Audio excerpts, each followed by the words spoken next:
नमस्कार, मैं हूं सत्येंद्र रंजन। 7 रंग न्यूज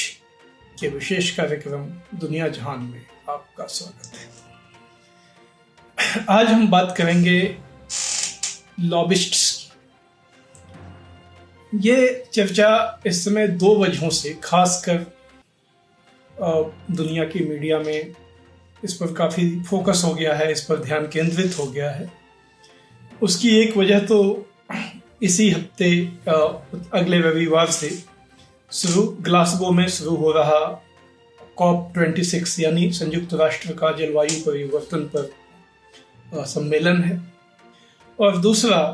अमेरिका में राष्ट्रपति जो बाइडेन ने एक जो महत्वाकांक्षी योजना रखी थी, जिसे उन्होंने बिल्ड बैक अमेरिका कहा था,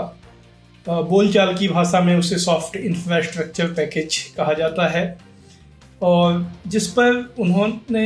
एक सहमति बनी थी पार्टी के भीतर, उनकी जो सत्ताधारी डेमोक्रेटिक पार्टी है, आम सहमति बनी थी कि $3.5 ट्रिलियन 10 साल में खर्च किए जाएं स्कूल बनाने पर,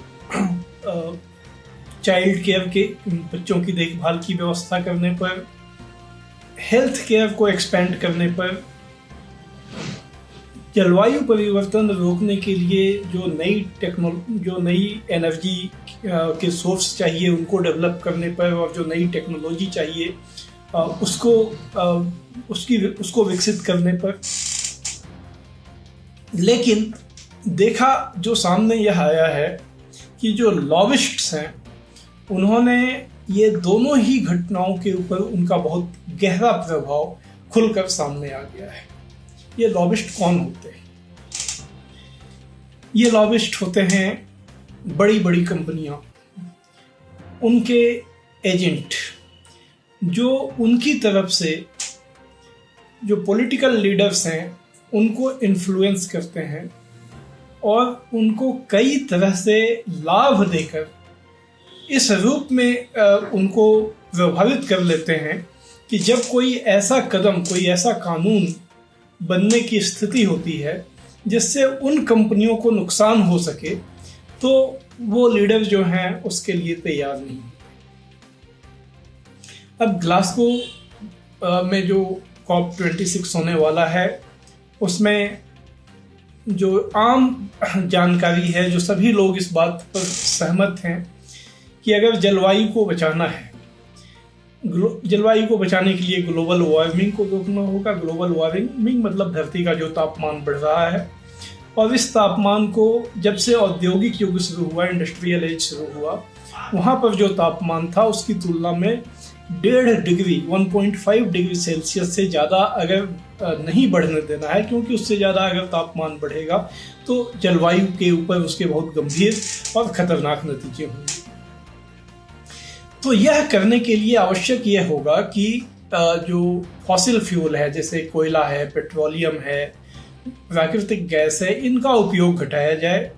और जो एनर्जी के दूसरे सोर्स हैं, जो सोलर एनर्जी है, सौर ऊर्जा है, पवन ऊर्जा है, पनबिजली है, इन सब चीज़ों के उपयोग को बढ़ाया जाए।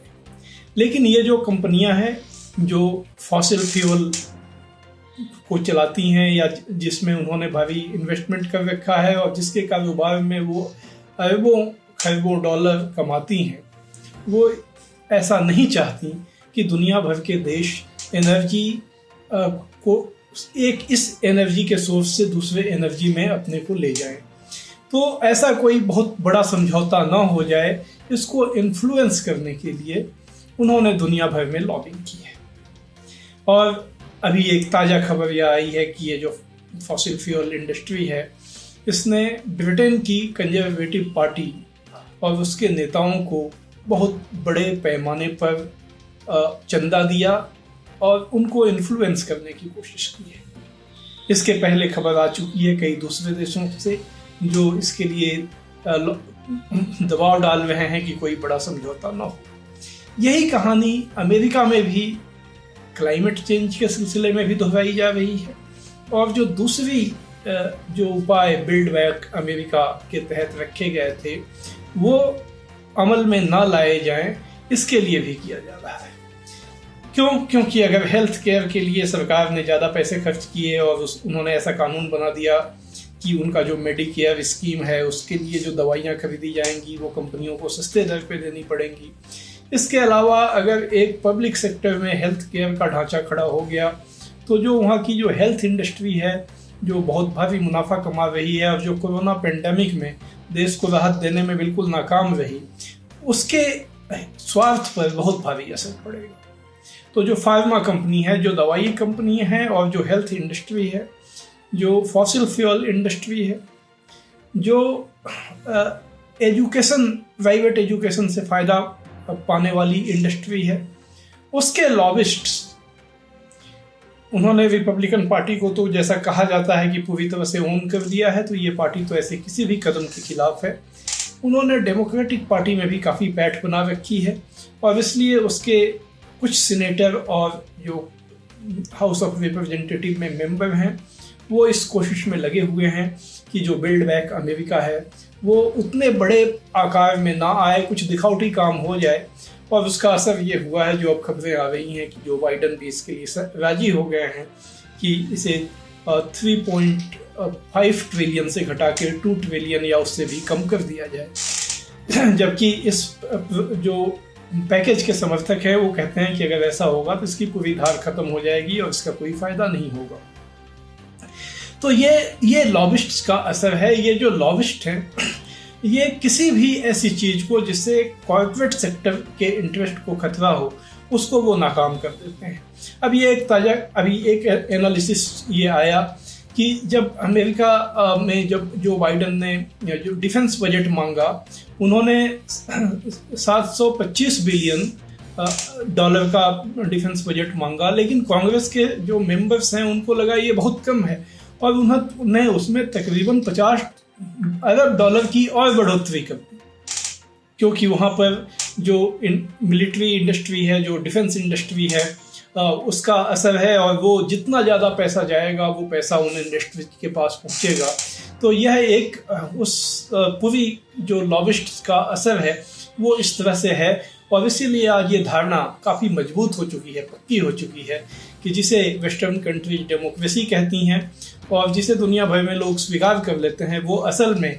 कॉर्पोरेट ओन्ड डेमोक्रेसी है। कॉर्पोरेट सेक्टर उसे पूरी तरह से उसका मालिक बन चुका है और इसीलिए पार्टी चाहे कोई भी सत्ता में आए, कोई भी लीडर प्रेसिडेंट या प्राइम मिनिस्टर बन जाए, असल में कुछ नहीं बदलता है। असल में जो सिस्टम है वो उसी ढंग से चलता रहता है। खासकर 2008 में जो मंदी आई थी उसके बाद जो वेस्टर्न डेमोक्रेसी में जो घटनाएं देखने को मिली है, जो ट्रेंड देखने को मिला है और उसने जैसा रूप लिया है, उसका कुल निष्कर्ष यही निकला है। तो आज बस इतना ही। धन्यवाद।